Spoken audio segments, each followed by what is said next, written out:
Dewan juri yang terhormat, di zaman sekarang, teknologi berkembang dengan sangat cepat, sehingga manusia lebih bergantung pada teknologi.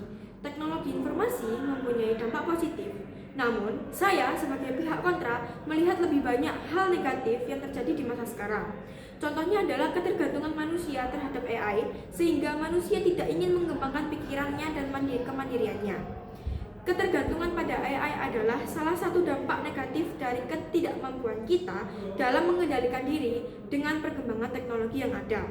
Konsekuensi dari hal ini adalah kita sebagai manusia akan ketergantungan pada satu hal yang tidak bernyawa, berperasaan, bahkan dapat menggantikan posisi kita untuk berpikir dan menciptakan kegunaan manusia. Pada dasarnya, teknologi tidak memiliki perasaan, tidak akan bisa menggantikan peran manusia, sehingga singularitas teknologi akan sangat memberikan dampak negatif yang bisa kita lihat pada ketergantungan manusia pada teknologi saat ini. Teknologi pada dasarnya tidak akan bisa menggantikan manusia, karena mereka tidak mempunyai perasaan seperti kita, di mana semua hal yang kita lakukan, ciptakan, dan terapkan masih menggunakan perasaan. Contohnya adalah kita menciptakan teknologi karena kita merasa iba kepada pekerja di sawah yang kesusahan membajak sawah, sehingga kita menciptakan teknologi untuk membuat manusia melakukannya lebih mudah, bukan untuk menggantikan perannya. Maka dengan ini pihak kontra tidak akan menormalisasikan perkembangan teknologi yang tidak didasari dengan perasaan seperti adanya singularitas teknologi, di mana kecerdasan buatan dapat menerapkan hal baru yang katanya demi kemanusiaan, namun pada dasarnya tidak bisa dikendalikan bahkan dihentikan. Singularitas teknologi yang kita bahas di sini berfokus pada teknologi yang memberikan bantuan pada manusia, bukan untuk menggantikan peran manusia. Saya memiliki beberapa argumen. Yang pertama adalah mengapa singularitas teknologi tidak bisa kita terapkan.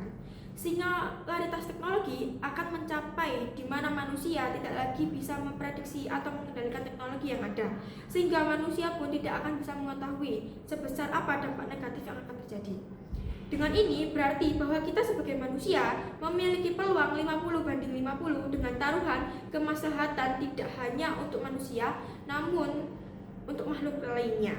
Contohnya adalah adanya perkembangan teknologi di tahun 1945, yaitu pengembangan bom atom yang dijatuhkan di kota Hiroshima dan Nagasaki, yang memberikan kerugian besar pada manusia dan lingkungan alam. Pada saat itu, Oppenheimer juga tidak tahu sebesar apa dampak negatifnya. Maka, jika kita terus menerapkan dan mewadahi rasa penasaran kita bisa mengulangi sejarah buruk itu sendiri. Maka dengan ini, kita tidak bisa menerapkan singularitas teknologi di masa kini maupun masa depan.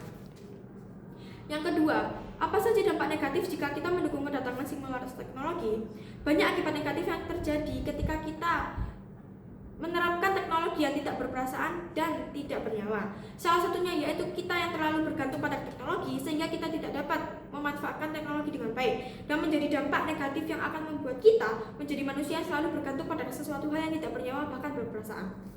Bayangkan bila kita mendukung kedatangan singularitas teknologi, maka keseluruhan hidup kita akan difokuskan ke teknologi. Mari kita ambil contohnya dengan robot konseling yang akan menggantikan psikolog di masa depan. Mereka memang terinput ilmu-ilmu psikologi yang luas, namun bagaimana jika adanya sistem error yang terjadi dalam pelaksanaannya?